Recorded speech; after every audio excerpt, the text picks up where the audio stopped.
Do you have overlapping toes that do this, or your big toe and your second toe do this?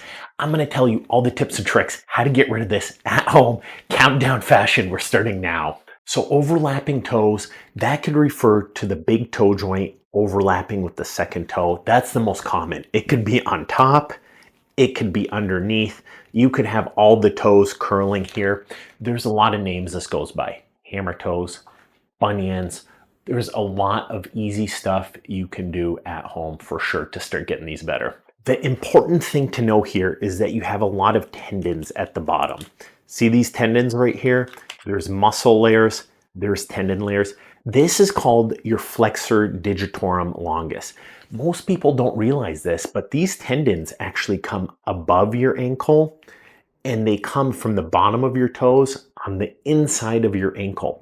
So if your ankle's flattening, your toes are going to curl. If your knees are rotating in, your toes are going to curl. So this happens quite a bit. This is usually why the toes curl, the big toes curl. So this poor little innocent toe, people are trying to do surgery on it. They're trying to do braces. I'm going to tell you how well all this stuff works. We're going to do a countdown fashion of the top 10 things I do in the office every day to start getting these things better. Number 10, make sure you have the proper diagnosis. The first thing is you do want to get an x-ray because if the bone's broken, if it's dislocated, if there's severe arthritis or there's a screw or a pin or something stuck in there, it might need some more work. I love to do an ultrasound because down here you can get capsulitis. That means inflammation of your capsule. You could get tendinitis, which is the tendons can be thick and inflamed. So we want to properly assess this. And I would say that's the number one mistake people are making. They're just not diagnosing it. But you can still try a lot of this great stuff at home. Number 9, shockwave and laser therapy. This is at the bottom because you can't do it at home. But I love shockwave therapy. This uses sound waves to break up thick scarred tissue. Almost right away, I've seen that tendon lengthen and that capsule lengthen. Laser therapy as well. It can warm up and loosen those joints, and it's safe. It's not surgery. I've seen this, especially for scar tissue, it can make it softer almost within 1 or 2 appointments where you're really noticing that benefits. There's a lot of great studies, outcomes now, but it's not a home remedy. So I'm going to go on to number 8, proper foot hygiene. A lot of the times, thick scarred tissue, calluses, warts, these can cause stiffness, rubbing. Simply trimming these down. Number 7, maintain a proper weight. This isn't really a trick. Almost everybody knows this, but the reality is if you weigh like 400 pounds or 300 pounds, this is going to put more pressure on your feet.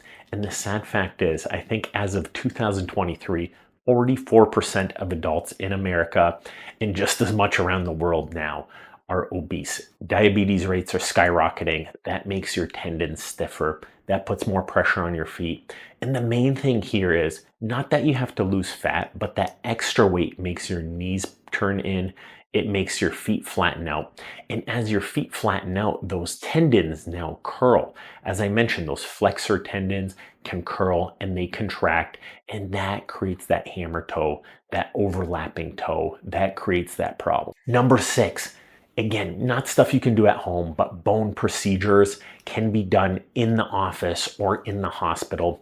So if I did imaging like an x-ray or an ultrasound and there was osteoarthritis, that means you have bone spurs, jagged edges, where then you might need to do a procedure. And what I always tell people is take the actual joint and try and move it all the way up and all the way down, all the way up, all the way down. Is it completely stuck? If it's completely stuck, that might mean that it's more of a bone problem. There's still tricks that you can do. It's not just the soft tissue. It has probably been going on for decades at this point. So the surgeries that can be done are called a PIPJ fusion. So see, this knuckle right here is called your PIPJ joint. So this one right here that I'm bending, that's called your PIPJ. You could put a pin in there. You could put an implant in there. I don't recommend doing that necessarily. There are minimally invasive procedures you can do, where essentially making a small poke in the office, you could shave down some of that bone and that toe just settles back into place.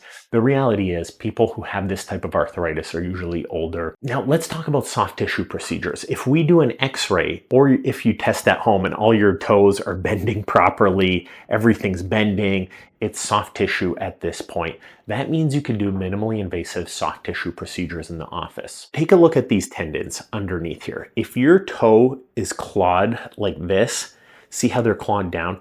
If, for example, that tendon loosened, see how they go straight now? Essentially what we can do, just like going to a dentist, we could numb up that area, and using a small, simple little tool that's about a needle size, we can go in and loosen that tendon where it stretches. If you ever heard the term trigger finger, basically a steroid injection can straighten your toes. We can do that in the office. That's one of my favorite procedures. It's called the flexor tenotomy or a percutaneous tenotomy. But these procedures, they're very low risk, very effective, and you can almost start walking right away. These are my favorite procedures to perform in the office. And there's a lot of different procedures. You can do the same thing in the Achilles tendon. You can do the same thing for the plantar fascia to flatten the foot a little bit if you have a very high arch. Number 3, a biomechanical exam. This is actually my favorite solution. But what I do for everybody in the office, I take a look. There's the flexor tendons, there's the extensor tendons, there's so many bones in your foot. And what you're also looking at is your Achilles tendon back here, your calf muscle, your hamstrings, your knees. Everybody I look at, you are tighter on one side than the other. Some people are pretty equal. I've even had yoga teachers come see me and they're a little bit off balance and they're very flexible. We can work on stretching and strengthening those and holding them straighter, just like a dentist holds a crooked tooth until it's straight. That's where good shoes and orthotics come in. Don't worry, they're further up on the list. I'm going to tell you exactly how to do those. But the real key is diagnose any of these underlying issues. Number 2, toe spacers and splints. These just work so well. I mentioned the biomechanical exam. You don't want to rely on just the toe, so they're very low cost, like even the yoga toes that can fit into shoes now, even barefoot shoes that have enough room for your toes.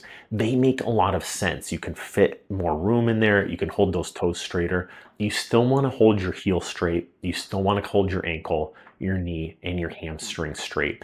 That's why toe spacers and splints, they work extremely well, but they're a temporary solution. They're not a permanent solution. Number 1, a lot of people now after COVID working from home, they walk around barefoot. But a lot of people, they're walking barefoot and they're not getting better. Sometimes people get a lot better walking barefoot, but I would say 75% of people do not.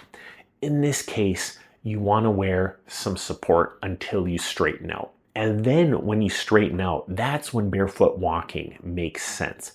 Or at the same time, you want to try some sandals and some slippers with some support. So that's going to hold your knee more aligned, your foot more aligned, and that keeps those flexor tendons, those extensor tendons pretty equal. Hey, guess what? We have a phenomenal book. I believe this is the premier book on chronic nerve pain and peripheral neuropathy pain on the planet. I've put years of work seeing tens of thousands of peripheral neuropathy patients, working with some of the best diabetic endocrinologists, the best doctors, the best neurologists, in building out this book. For you, my viewers, we have a discount code available.